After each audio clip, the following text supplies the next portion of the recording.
Very good evening guys. Naveen Tamta M Excel VBA channel में आप सभी का बहुत बहुत स्वागत है। गाइस, आज मैं आप लोगों के लिए एक बहुत ही इंपॉर्टेंट टॉपिक लेके आया हूँ, जो कि मेरे ख्याल से ज़्यादातर लोगों को नहीं पता। तो इस टॉपिक को मैं एक यहाँ पर एक असाइनमेंट, जैसा कि आपको स्क्रीन के अंदर नजर आ रहा होगा, इसकी सहायता से करूँगा।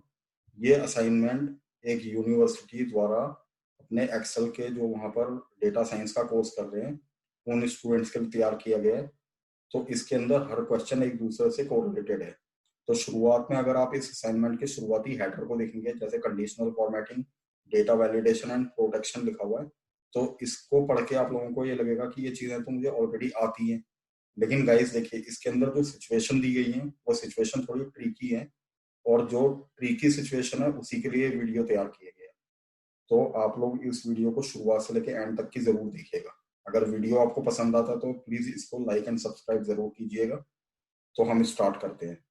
तो देखिए, इसमें जो असाइनमेंट जो पूछा गया है, इस असाइनमेंट के अंदर क्या बोला गया है? Follow the template given as per attached picture and provide your solution accordingly in below steps will help you to solve it properly. तो गाइज, इसमें जो पहला क्वेश्चन है ऑन द स्टेटस कॉलम, यानी कि इस कॉलम की बात हो रही है। Apply a data validation rule to accept only three words from the users, that is finished, initiated and not initiated. The word except these three words shall not be allowed. Instead, it must give an error message like don't wrong entry, please enter only finished, initiated or not initiated. तो guys देखिए, यहाँ पर ये जो पहला scenario है, इस पहले सिनेरियो के अंदर मुझसे ये बोला गया है कि इस ई कॉलम के अंदर, यानी कि जिसमें स्टेटस लिखा गया है, यहाँ पर मुझे एक डेटा वैलिडेशन अप्लाई करना है, यानी कि एक ड्रॉप डाउन बनाना है। उस ड्रॉप डाउन के अंदर मेरे पास 3 एंट्रीज होनी चाहिए इसके अंदर, finished, initiated and not initiated. और इसके अलावा अगर मैं कुछ और डालता हूँ तो इसको एक एरर मैसेज थ्रो करना चाहिए, जिसके अंदर की एरर मैसेज ये मैसेज थ्रो करेगा। ठीक है गाइस? तो इस एक्सरसाइज को करते हैं सबसे पहले। तो इसके लिए सबसे पहले ये रेंज को सिलेक्ट कर लीजिए, जहां तक कि आपकी रेंज है। और इस रेंज को सिलेक्ट करने के बाद गाइस, आपने इस डेटा रिबन पर आना है। इस डेटा रिबन पर आने के बाद यहाँ पर अगर आप ध्यान देंगे तो आपके पास एक आइकन नजर आ रहा होगा। इस आइकन को डेटा वैलिडेशन का आइकन बोलते हैं। इसको एक्सपेंड कर लीजिए और डेटा वैलिडेशन पे जाके इस पे क्लिक कर दीजिए। इसको क्लिक करने के बाद गाइस, आपने यहाँ पर ये जो अलाउ करके जो ऑप्शन है, इसको एक्सपेंड करना है और लिस्ट पे चले जाना है। इस लिस्ट में जाने के बाद गाइस, यहाँ पर हम ये अपने तीनों ऑप्शन लिख सकते हैं। ये जो 3 ऑप्शन यहाँ पर दिए हैं, finished, initiated and not initiated. तो that's what I am doing here. मैंने बोला finished, comma, initiated, comma, not initiated. ये करने के बाद गाइस, मैंने इसको अभी ओके नहीं करूंगा। इसके बाद मैं इस एरर अलर्ट के अंदर चला जाऊंगा। एरर अलर्ट में आने के बाद गाइस, ये एरर मुझे इसके अंदर लगाना है। तो यहाँ पर मैंने बोल दिया है wrong entry, please enter only finished, initiated और not initiated and then okay कर दीजिए गाइस। तो जैसा कि आप ध्यान दे रहे होंगे, यहाँ पर एक ड्रॉप डाउन आ गया है। इस ड्रॉप डाउन के अंदर ये मेरे तीनों जो भी पैरामीटर्स हैं, ये इसके अंदर आ गए हैं। तो इनको मैं जैसे जैसे इसके अंदर जिस तरीके से स्टेटस होगा, उस स्टेटस के अकॉर्डिंग सिलेक्ट कर सकता हूँ। तो अब जहां तक ये एरर मैसेज वाली बात है, इस एरर मैसेज को एक बार वेरीफाई कर लेते हैं। तो इसको अगर मैं जैसे फिनिश्ड की जगह कंप्लीटेड लिखना चाहता हूँ और जैसे एंटर करूंगा, तो ये मुझे एक एरर थ्रो कर रहा है, wrong entry, please enter only finished, initiated और नॉट इनिशिएटेड। इट मीन्स कि इन 3 एंट्रीज के अलावा मैं यहाँ पर और कुछ नहीं एंटर कर सकता हूँ। तो दिस वाज माय फर्स्ट जो क्वेश्चन था, वी हैव सॉल्व्ड इट। अब हम सेकंड ऑप्शन पे आते हैं। तो जो सेकंड क्वेश्चन इसमें पूछा गया है, सेकंड क्वेश्चन क्या है? Use a function to link the column status with tracking column. यानी कि हमें एक फंक्शन लगाना है इस स्टेटस कॉलम से ट्रैकिंग कॉलम के ऊपर, so that if anything gets changed on status column, should affect the tracking column on real time, यानी कि इसमें जो भी मैं चेंजेस करूंगा वो यहाँ पर भी रियल टाइम पे चेंज होने चाहिए।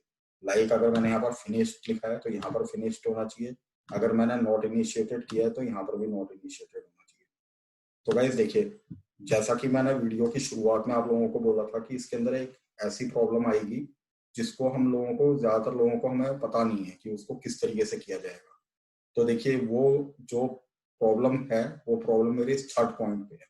तो थर्ड पॉइंट में ये बोलता है apply a conditional formatting on tracking column to display a tick sign for finished, a warning sign for initiated and a cross sign for not initiated as shown in the picture। तो यहाँ पर नीचे एक picture दी है जो कि थोड़ी blur है, तो इस चीज को स्किप कीजिए क्योंकि ये मैं आपको यहाँ पर रियल टाइम में करके दिखाऊंगा। तो गाइस देखिए, इसके अंदर ये मुझसे ये बोल रहा है कि अगर फिनिश्ड होता है तो उसके आगे एक टिक साइन आना चाहिए, अगर इनिशिएटेड है तो उसके आगे एक वार्निंग साइन आना चाहिए और क्रॉस साइन आना चाहिए अगर नॉट इनिशिएटेड है। तो ये कंडीशनल फॉर्मेटिंग के थ्रू करना है हमने, और कंडीशनल फॉर्मेटिंग में ये चीज अवेलेबल नहीं होती है गाइस, क्योंकि ये मैं आपको एक एग्जांपल की सहायता से दिखाता हूँ। तो देखिए एग्जांपल क्या है, यहाँ पर मैं कुछ रैंडम वैल्यूज लिख लेता हूँ पहले 10 से लेके 50 के बीच में। यहाँ पर ऑलरेडी ये कंडीशनल फॉर्मेटिंग लगी हुई है, तो ये मैं एक यहाँ से लेके यहाँ तक की कुछ रैंडम वैल्यूज ले ली है मैंने 10 से लेके 50 तक की, और इनको मैंने पेस्ट स्पेशल करके। अब गाइस देखिए, इसके अंदर जो मेरी सिचुएशन है वो ये है कि अगर मैं इनको बोल दूं ये नंबर्स हैं, इन नंबर्स के अंदर मुझे ये लॉजिक अप्लाई करना है जो लॉजिक यहाँ पर बोला गया है कंडीशनल फॉर्मेटिंग का, कि अप्लाई है कंडीशनल फॉर्मेटिंग टिक साइन वाला और वार्निंग साइन वाला और अपना क्रॉस साइन वाला। तो इसको इसमें करने के लिए आप सबसे पहले इस होम रिबन पे जाके कंडीशनल फॉर्मेटिंग में चले जाइए। कंडीशनल फॉर्मेटिंग में जाके मैनेज रूल्स, मैनेज रूल्स में आने के बाद गाइस यहाँ पर ये जो पहला ऑप्शन है, इस पहले ऑप्शन में आपको यहाँ पर ये फॉर्मेट स्टाइल नजर आ रहा होगा, इसको एक्सपेंड कीजिए और यहाँ से आइकन सेट्स पे चले जाइए। ये जो आइकन सेट्स हैं गाइस, यहाँ पर आपको अगर आप इस तरीके से ध्यान देंगे तो ये जो क्रॉस साइन वाली जो बात हो रही थी ये दो ऑप्शन में मुझे नजर आ रहा है। तो जैसे कि मैं ये वाला ले लेता हूँ, इसको जैसे मैं लेता हूँ तो यहाँ पर मुझे कुछ कंडीशन दी गई है। अब कंडीशन क्या है, अगर आप इसके साथ में ध्यान देंगे कि ऐसा आइकन कब नजर आना चाहिए जब वैल्यू ग्रेटर देन और इक्वल टू, यहाँ पर ये 67 और 33 बाय डिफॉल्ट होता है। तो सबसे पहले आप इसको ये जो परसेंट लिखा हुआ है इस परसेंट को नंबर में चेंज कर दीजिए, सो दैट कि यहाँ पर ये बाय डिफॉल्ट 0 0 हो जाए। अब हम इसके अकॉर्डिंग अपने पैरामीटर सेट कर सकते हैं। तो यहाँ पर मैं पैरामीटर ये लगाने जा रहा हूँ कि अगर मेरी जो वैल्यू हो वो ग्रेटर देन और इक्वल टू 35 होती है तो तब ऐसा नजर आए। उसके बाद मैं बोलता हूँ अगर जो मेरी वैल्यू है वो 25 के बराबर या उससे ज्यादा होती है लेकिन लेस देन 35 होती है, यानी 34 और 25 के बीच में होती है, तो उस केस के अंदर ऐसा साइन आना चाहिए। और अगर 25 से कम होता है तो क्रॉस साइन होना चाहिए। तो जैसे मैं इसको ओके करता हूँ और अप्लाई करके ओके कर देता हूँ तो यहाँ पर देखिए कंडीशनल फॉर्मेटिंग लग गई है। अब यहाँ पर बात करते हैं गाइस प्रॉब्लम की।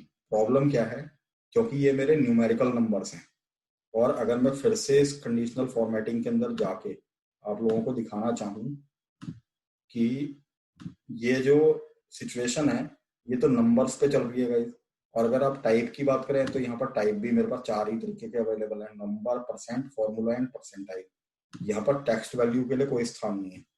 तो ये जो यहाँ पर ये जो क्वेश्चन पूछा गया है, ये क्वेश्चन तो हमें क्या बोल रहा है, ये हमें टेक्स्ट वैल्यूज पे लगाने के लिए कह रहा है इस चीज को, कि tick sign for finished, warning sign for initiated and cross sign for not initiated. तो इसको हम इस तरीके से टेक्स्ट वैल्यू में किस तरीके से लगाएंगे, इसके लिए एक स्मॉल सा ट्रिक है गाइस। तो वो ट्रिक मैं आप लोगों को समझाने जा रहा हूँ, ध्यान से देखिएगा इसको। क्योंकि देखिए इस तरीके के जो क्वेश्चंस हैं ये आजकल MIS के इंटरव्यू जो भी चल रहे हैं बड़ी कंपनीज के अंदर, इस तरीके के क्वेश्चन पूछे जा रहे हैं वहां पर। तो ये क्वेश्चंस को हम लोगों को ध्यान में रखना बहुत जरूरी है, इनको सीखना भी जरूरी है। तो आई होप कि आप इससे लर्न जरूर करेंगे। तो देखिए सबसे पहले मैं क्या करूंगा, यहाँ से 3 पैरामीटर्स को इस तरीके से उठा लेता हूँ, ठीक है गाइस। इनको कॉपी कीजिए कॉपी करके यहाँ साइड में कहीं पर ही पेस्ट कर लीजिए इस तरीके से। अब यहाँ पर मैं ये बोलना चाहता हूँ कि अगर जो मेरी वैल्यू है फिनिश्ड होती है तो उसको 1 बोले, अगर नॉट इनिशिएटेड होती है तो उसको -1 बोले, और इनिशिएटेड होती है तो उसको 0 बोले। तो इस तरीके से हम लोगों को चलना है। तो भाई इसके लिए अब यहाँ पर अगर हम आते हैं, जो कि रियल टाइम बेसिस पर इस चीज को चेंज करने वाली जो बात हो रही थी, तो पहले हम इसके ऊपर वर्क कर लेते हैं। तो मैं यहाँ पर इफ की कंडीशन का यूज करूंगा। तो इफ की कंडीशन किस तरीके से यूज होगी, मैंने बोला इफ अगर E2 की जो भी वैल्यू है, इन केस अगर ये इस तरीके से फिनिश्ड होती है तो उस केस के अंदर इसको 1 लिखा हुआ यहाँ पर आना चाहिए। अगर ये जो वैल्यू है, अगर इस वैल्यू को इनिशिएटेड बोला जाता है तो इनिशिएटेड के केस के अंदर ये इसको 0 बोलेगा। और अगर ये वैल्यू नॉट इनिशिएटेड होती है तो उस केस के अंदर ये इसको -1 बोलेगा। और अगर इन तीनों में से कुछ भी नहीं होता तो ये ब्लैंक होना चाहिए। इन parenthesis close and then enter. तो गाइस देखिए, फिनिश्ड के केस में इसने 1 दे दिया। अगर मैं इन तीनों को अगर करता हूँ तो ये अलग अलग वैल्यूज इसके अंदर आ गई है। ठीक है, चलिए जी, यहाँ तक की हमारी जो एक्सरसाइज है वो पूरी हो चुकी है। अब हम इसके अंदर ट्रिक खेलते हैं। तो ट्रिक क्या है गाइस, आप ये सारा का सारा जितना भी है, पहले ये फॉर्मूला यहाँ तक की पूरा अप्लाई कर दीजिए नीचे तक की, क्योंकि ये नीचे पूरा फॉर्मूला आपका लगा हुआ है।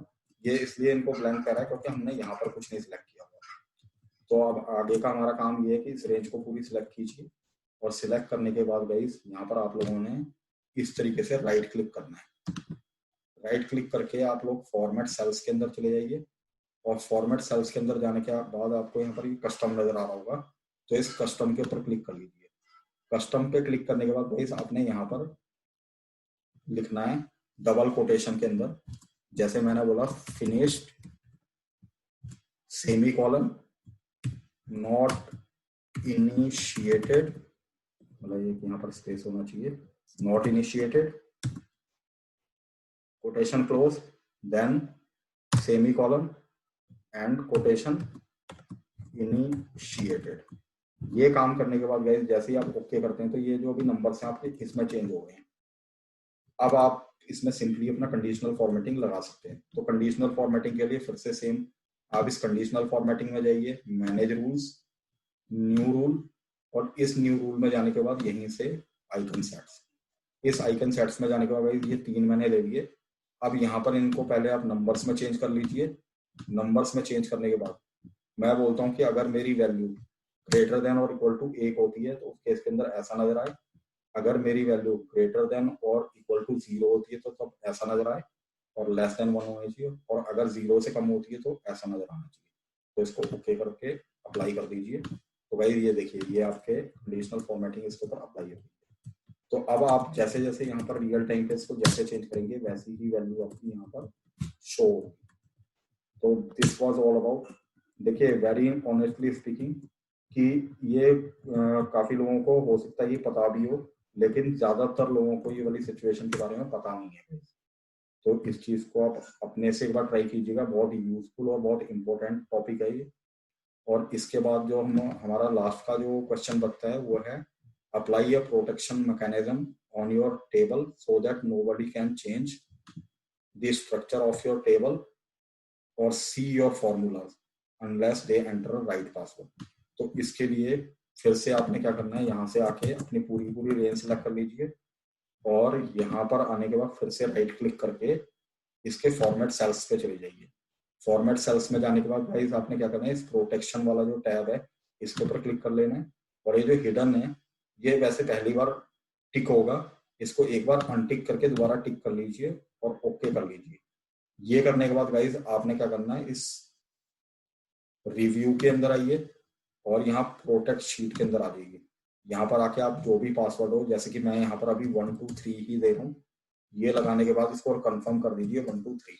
तो जैसे आप इसको ओके करते हैं तो देखिए आपके यहाँ पर like nobody can see what formula you have used here. तो ये वाली चीज होगी आपकी। तो this is all about guys. तो ये वाली चीज आप लोगों से पूछी गई है, तो इस चीज के ही बेसिस पर आप अपनी ट्रिक को खेल सकते हैं। तो गाइस ये वीडियो आई एम श्योर कि आप लोगों को अच्छा लगा होगा। अगर आप लोगों को ये वीडियो अच्छा लगा है तो अगेन आई एम रिक्वेस्टिंग, इसको लाइक एंड सब्सक्राइब जरूर कीजिएगा और नीचे कमेंट सेक्शन के अंदर अपने वैल्यूएबल कमेंट जरूर दीजिएगा गाइस। अभी के लिए मैं आप लोगों से विदा लेता हूँ। Thanks for watching my channel guys. Bye bye and take care.